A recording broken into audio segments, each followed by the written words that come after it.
Tomb of the Wayward Souls. So our DM guide begins at Acererak. In the pronunciation guide, in Tomb of Annihilation, it says it's pronounced Acererak, which means that the guy at the end must be called Rarak. Agreed? Or you can call him Acererak, Acererak, but how to pronounce it is officially out in the module. He is an arch-lich and creator of the Soulbringer. He's characterised by his incredible intelligence, cunning and mastery of necromancy. He often uses elaborate traps and puzzles to ensnare and destroy those who seek his treasures. As a lich and later a demi-lich, he has extended his life through dark magic, making him a long-lasting threat in D&D. Perhaps most famously of all, he is responsible for the Tomb of Horrors, which was infamous for its deadly traps. That was 1978. Then came the return to the Tomb of Horrors in 1998. And in 2017 we had the Tomb of Annihilation, which is where I TPK'd my players twice because I gave them an extra group of adventurers. And after I'd mincemeated them up, it came to a point where I was like, well, there can't be anyone else in the tomb. It's locked from the outside. So game over. So there's always been a little bit of unfinished business with this tomb, which is why I might lift this chapter out and have them go through the tomb, maybe from the beginning, probably from the beginning, but have them try and get to the end, as they have unfinished business there. The Tomb of the Wayward Souls is small by comparison, but as to what's in this book, we start in Oath. And I had a slight conversation with the Greyhawk Grognard in an interview I did, who knows all about Greyhawk, as Oath, Oath is the name of the planet that serves as the primary setting for the Greyhawk campaign. Acererak visited the Asperdi Duzchan chain, and in particular the Isle of Serpents, and built a tomb there to guard special artifacts. He slices and dices anyone in his tomb and uses their soul as fuel for his schemes. From Sigil, the players emerge under a rocky overhang on a beach called Lagoons Beach. 15 archaeologists are fighting off tentacles that are coming from the sea. It's basically just a cool cutscene. The players can have a short combat with this Kraken if they wish, but the idea is just some collateral damage and some NPC people get taken off. The Kraken's satiated and disappears. Later, a stout woman will approach. She invites the PCs to the camp to have a rest. They see wounded being tended to by two people wearing necklaces with a 7-star symbol. There's also a woman poring over a spellbook. The two priests are Talor, an elf, and an orc called Vogrin. They heal the wounded archaeologists. They both worship Celestian, god of stars and wanderers. They might explain that rules of the island's nature spirits mean that if you retrieve something, you should give something in return. This rule of reciprocity is also in the Feywild. The spellbook lady is called Marion. She studies Acererak and his traps. She has a lantern of revealing which will show where secret hidden doors are, which is super handy, and she has a gem of seeing hanging from her belt, which grants true sight, which means she can see invisible creatures and objects and detect illusions, such as seeing someone's true shape. By that I mean shape changes. The book says she speaks enthusiastically and yet guiltily about Acererak. I mean, good luck nailing that tone in your delivery. So I'd just say, let slip that she considered going down the study of necromancy before realising the great evil involved, and that is her secret. Now, the tomb is 1 mile from camp. It's important to remember that in the tomb you cannot circumvent travel by magic. That includes walking through walls or reshaping the structure of the building. Green fire illuminates from sconces everywhere inside. Lacer wants 6 pieces of treasure stolen from her people: a wand with bones and feathers, a ring of golden stars, a scimitar, a set of copper tablets, a crystal orb, and a blue silk sash. She will pay 2,500 gold pieces for each item retrieved. Oh, and here's a map we made. My crew uncovered the complex's entrance, and 2 false entrances laden with traps. Don't go left, don't go right, beware of the spikes, and there's an ominous magical darkness that somebody threw a trowel into. Area 1. At the entrance we have symbols for danger and fire. Now you might have a tiefling or someone who is immune and enters anywhere. Have the door closed on them and the 8d6 fire damage go off. That door is shut until the next dawn, or a boring DC 18 athletics check to get him out. Area 2 has holes in the walls, obviously for arrows. 68 piercing damage, and there's writing at the far end, too small to kind of make out, so you have to go up to it and see it. It's a clue about casting magic to get past the demon face door. Area 3, the false floor has been excavated and the spike trap and the spike pit is revealed. A plank walkway has been put up to get across. If they fall off that into the pit trap, it says 1d10 damage.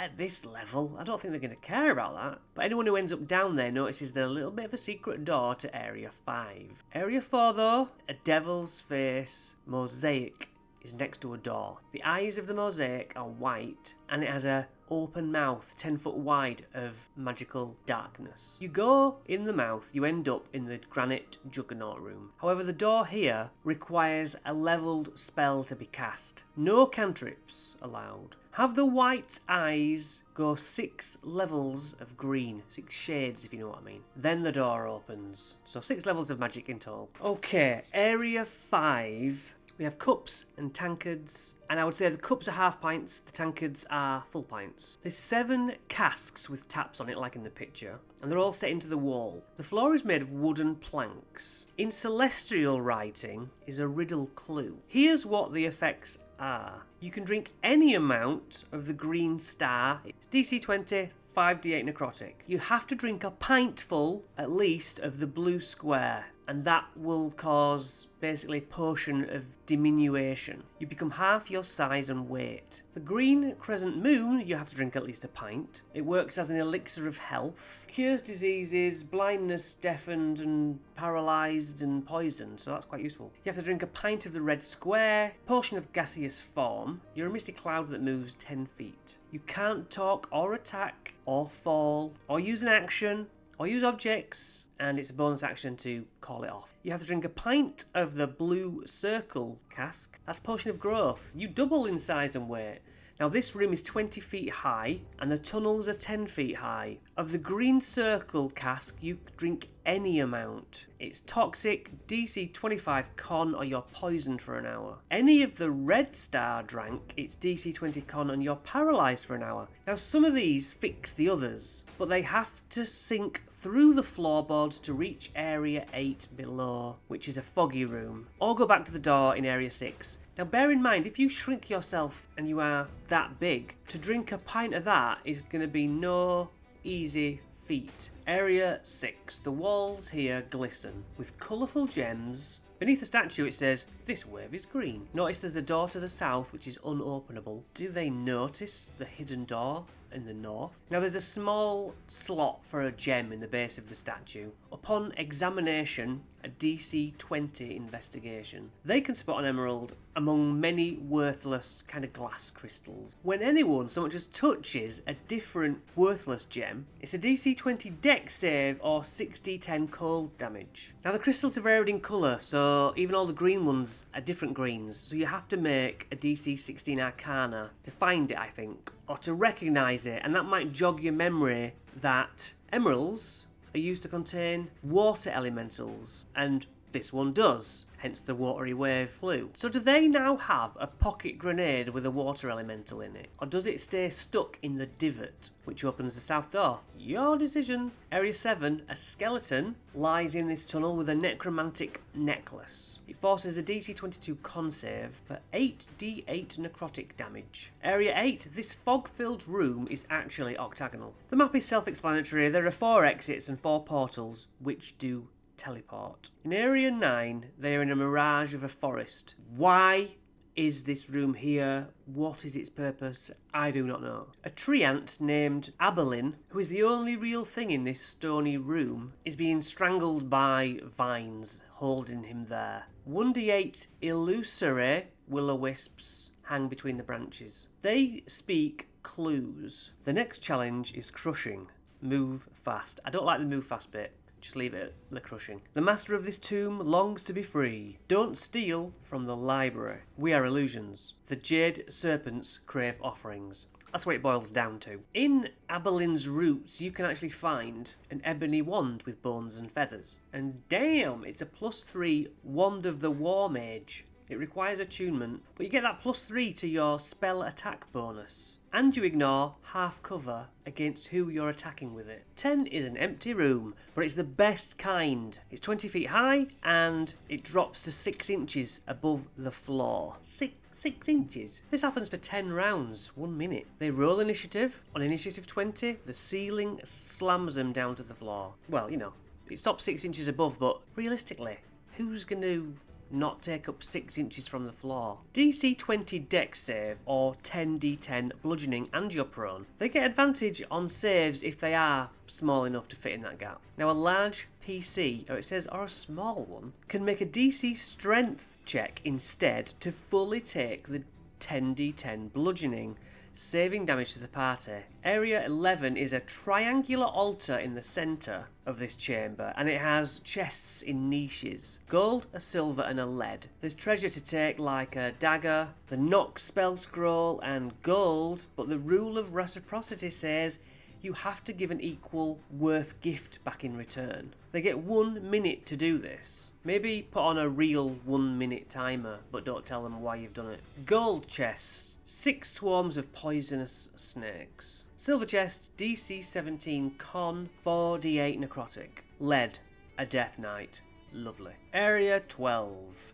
A marble gazebo with a fountain, which is surrounded by flowers. The waters heal if drank, 6d6 health points once only. For each player, I mean. There's also a hidden door. Area 13. They appear in another illusion. It's a grassy field under a starry sky. They can reach the room's edge quite quickly, and at the room centre they'll trip over an invisible black dais with a black box on. Now it's a DC 14 nature check to understand that the sky's constellations are wrong. Then you realise it's an illusion and you can somewhat see through it. This black box, the knock spell can open it, or a DC 20 thieves tools. I don't like that. If they can't see what they're doing, I think that needs to be higher. There's a spring-loaded compartment inside though. DC 15 sleight of hand to disable it. It's got poisonous darts in it, which is another D20 dex, 4d4 piercing, and you're poisoned for 1 hour. Inside is a gold ring of stars. Area 14, 2 massive rolling constructs move around this columned room. The ceilings are only 10 feet high and the constructs are made to fit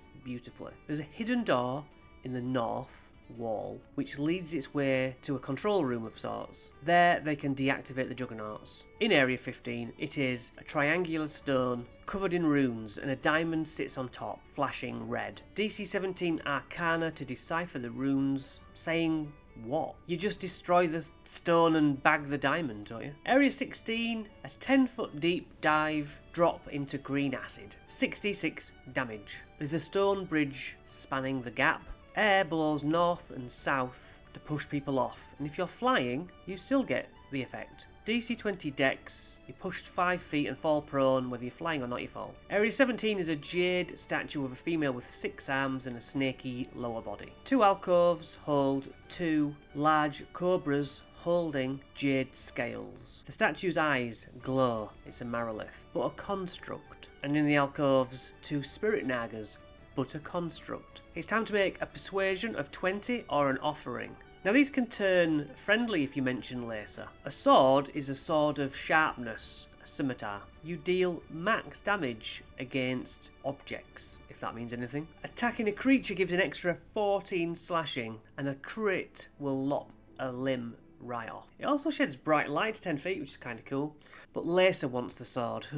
In Area 18, 8 recesses in the walls hold musical instruments. There's a double door at the end with 2 theatre masks on. Music plays, and it's like 3d10 psychic damage. The masks have open mouths. Pay the toll in blood or song. So it's like kind of a DC 20 performance check, I believe. You get disadvantage if you're without proficiency in such things. And if you fail, you get another 3d10 psychic damage. The 2 mouths are designed for arms to go through, and they clamp down on them. 4d6 damage in each hole. Area 19 is a library with shelves of tomes and scrolls. 5 stone statues of skeleton warriors, but use the stone golem stats. There's a spell scroll of greater restoration. You can undo a debilitating effect, reduce a level of exhaustion, and stop charmed, stop petrified, stop a curse, stop any reductions to ability scores, or stop max hit point reduction. This is Lacer's Manual of Bodily Health and a journal. Area 20 is locked storage closets. They are totally black.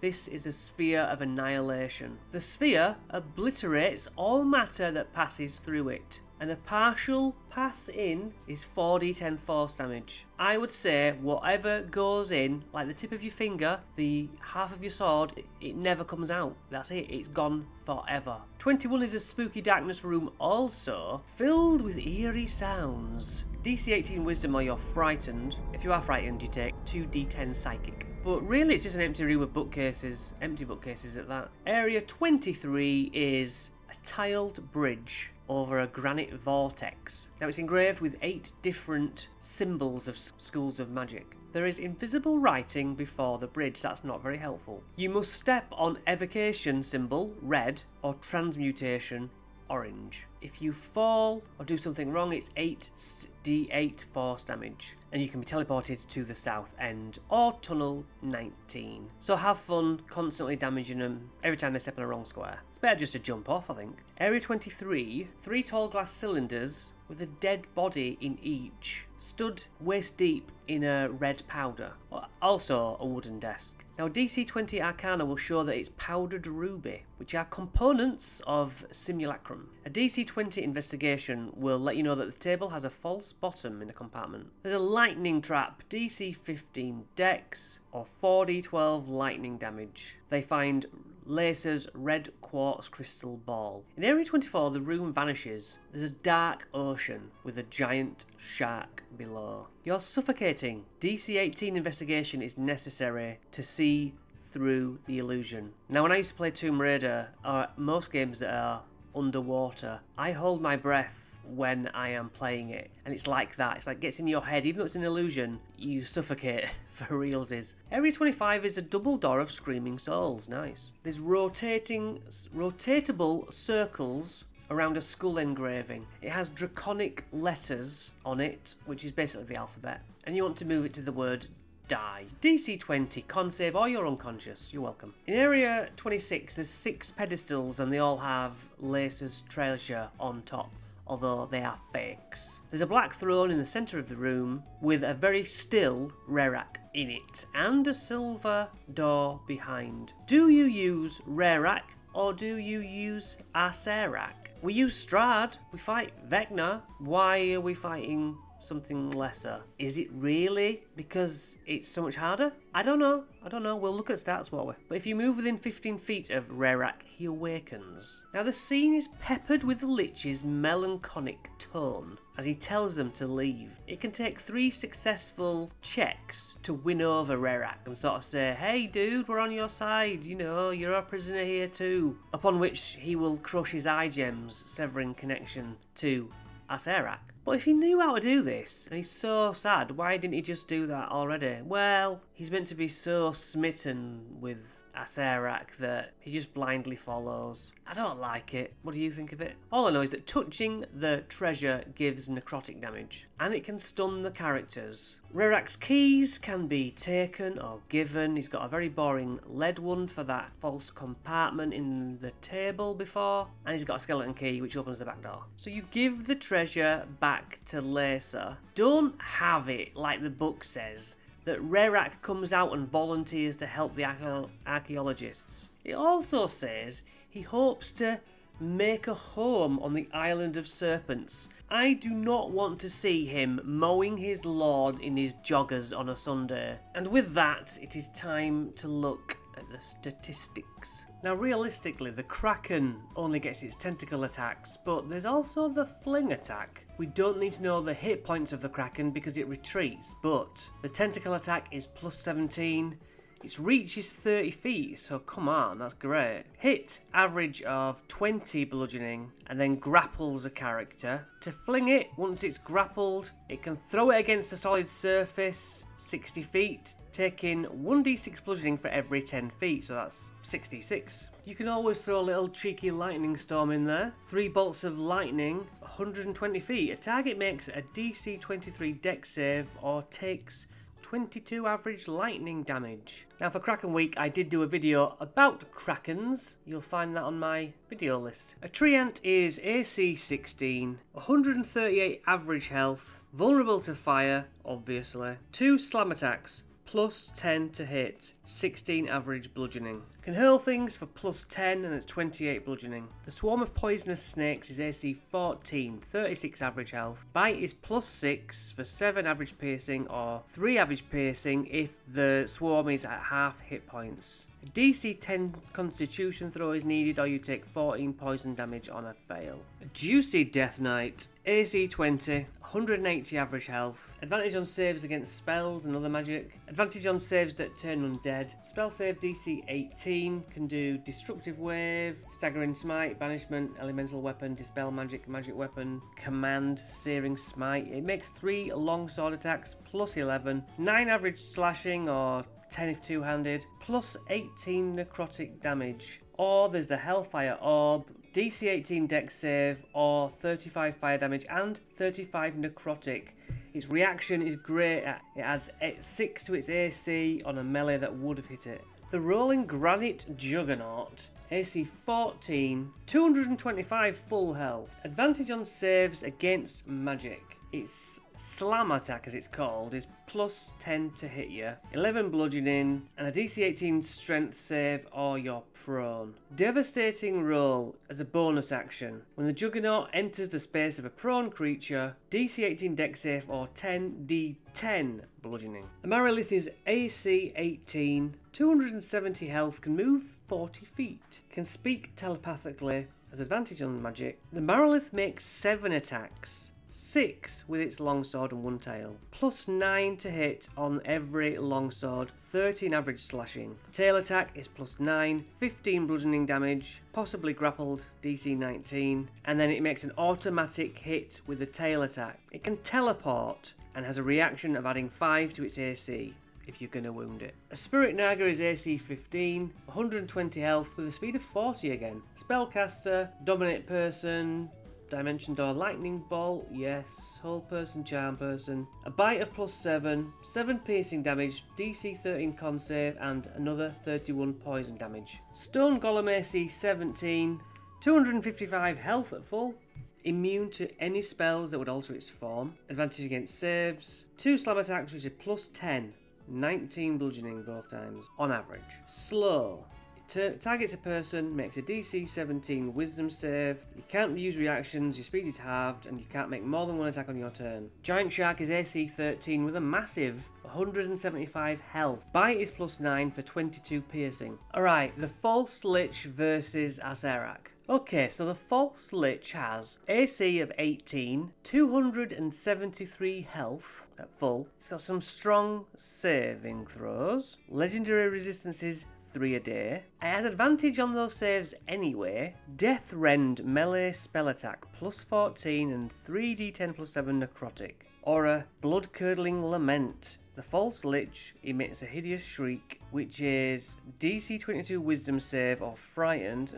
That's not too exciting. Hold monster spell, Globe of Invulnerability, Invisibility. It's quite a dry spell list for a Lich, I think. Bonus action. Targets a creature. You make a DC 22 Charisma saving throw. If the target is unconscious, it has disadvantage. 21 force damage on a fail. Then the False Lich sucks up those hit points for itself. If you go down to 0, your soul is trapped in one of the soul gems within the False Lich's skull. And then you are transferred to Acererak. As a legendary action, there is Spiteful Teleport, which is 60 feet, and then it makes a Death Rend attack if it's near a player. And to cast an extra spell, you use 2 legendary actions. But I want to use Acererak.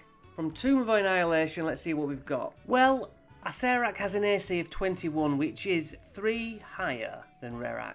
He also has 390 full health, which puts you in a predicament of thinking, well, Vecna is the big bad of this. But my tweaks to Vecna will put it above this. So this, for me, is a go, if I wanted to. So it's worth noting he has true sight. He carries the Staff of the Forgotten One. He wears a Talisman of the Sphere and has a Sphere of Annihilation. Now that's where I might draw the line. I will probably take those off him. Sphere of Annihilation just destroys anything, as you know. But if we keep this Staff of the Forgotten One for Vecna, that could be very interesting. So we'll just continue looking at his normal stats. Okay, 3 legendary resistances.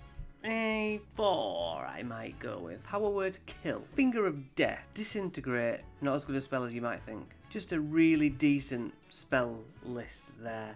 His paralysing touch is +8, 10 average cold, DC 20 save, and you're paralysed, which really puts you in a vulnerable position. His staff is a +3 quarterstaff, giving +11 melee attack, 7 bludgeoning, and 10 necrotic. Invoke a curse, that's with the staff. Legendary actions, he can cast a spell at will, can use paralysing touch or make a melee attack. Frightening Gaze makes people frightened. You can use his Talisman of the Sphere to move a Sphere of Annihilation, and he can disrupt life. DC 20 con save or 42 necrotic damage. Now, of course, we can see why they didn't want you to use the full Acererak, but for me it's where the lines blur. You can kind of flip between them both until you feel things are getting out of hand one way or the other, because he can always just cast Time Stop and get out of there. But if you are using the Acererak big softy who wants to mow his lawn on a Sunday afternoon, maybe you are better playing it safe, but I will not be missing the opportunity to fight my party properly. But if we do the Tomb of Annihilation ending, then they'll also have a...